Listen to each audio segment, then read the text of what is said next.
வணக்கம். சேலத்துலேருந்து இன்ஜினியர் ஸ்ரீதர்.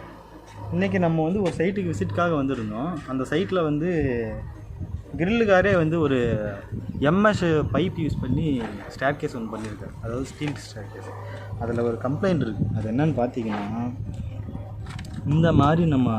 இந்த மாதிரின்னு இல்லை, காங்க்ரீட்லேயே நம்ம ஸ்டேர்கேஸ் பண்ணாலும் சரி, எம்எஸ் பைப்பு எஸ்எஸ் பைப்பு எது யூஸ் பண்ணி பண்ணாலும் சரி, அதுக்குன்னு ஒரு ஆங்கிள் இருக்குது. அந்த ஆங்கிளில் நம்ம பண்ணும் போது தான் ஏறும் போதும் இறங்கும் போதும் நமக்கு வந்து ஈஸியாக இருக்கும். இப்போ இதை பொறுத்த வரைக்கும் இறங்கும் போது பார்த்திங்கன்னா ரொம்ப கேர்ஃபுல்லாக இறங்குறதா இருக்குது. ஸ்லிப் ஆகிட்டா கீழே விழுந்துருவாங்க. அந்த மாதிரி தான் கொடுத்துருக்காங்க.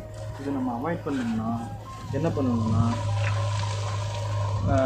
ஸ்டேர்கேஸோட அந்த ஸ்லோப்போட ஆங்கிள் 30லேருந்து 40 டிகிரி அந்த ரேஞ்சு நம்ம கொடுக்கும்போது நம்மளால் ஈஸியாக ஏறவும் முடியும், இறங்கவும் முடியும்.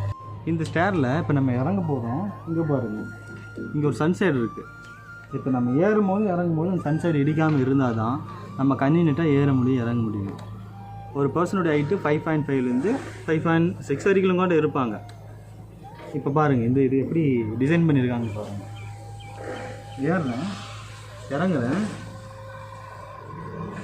என் ஹைட்டு 5.5 இடிக்குது பாருங்கள். அப்போ இப்போ இந்த இடத்துல நான் என்ன பண்ண வேண்டியதாக இருக்குது, முடிஞ்சு போக வேண்டியதாக இருக்குது. இப்படி இதே புதுசாக யாராவது வீட்டுக்கு வந்தாங்கன்னா அவங்க பாட்டுக்கு சடன்னு ஒரு எக்ஸைட்மெண்ட்டில் இப்படி ஏறிட்டாங்கன்னா ஏறும் போது இடிக்க வாய்ப்பு இருக்குது, இறங்கும் போது இடிச்சிக்க வாய்ப்பு இருக்குது.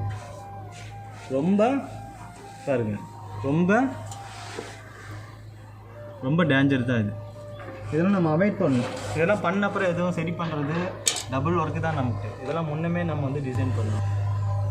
இந்த மாதிரி கம்ப்ளைண்ட்ஸ்லாம் நம்ம அவாய்ட் பண்ணோம்னா, ஒரு என்ஜினியர்ட்டியோ இல்லை ஏதோ வேலை தெரிஞ்ச ஒரு நல்ல ஒரு கிரில்லு வேலை செய்கிறவர் அந்த மாதிரி ஆளுகிட்ட கொடுக்கும்போது அவங்களுக்கு அதெல்லாம் தெரியும். இந்த மாதிரிலாம் வந்து சும்மா போட்டு விட்டுட்டு நமக்கு நஷ்டம் தான் பண்ணி கொடுத்துட்டு போவாங்க.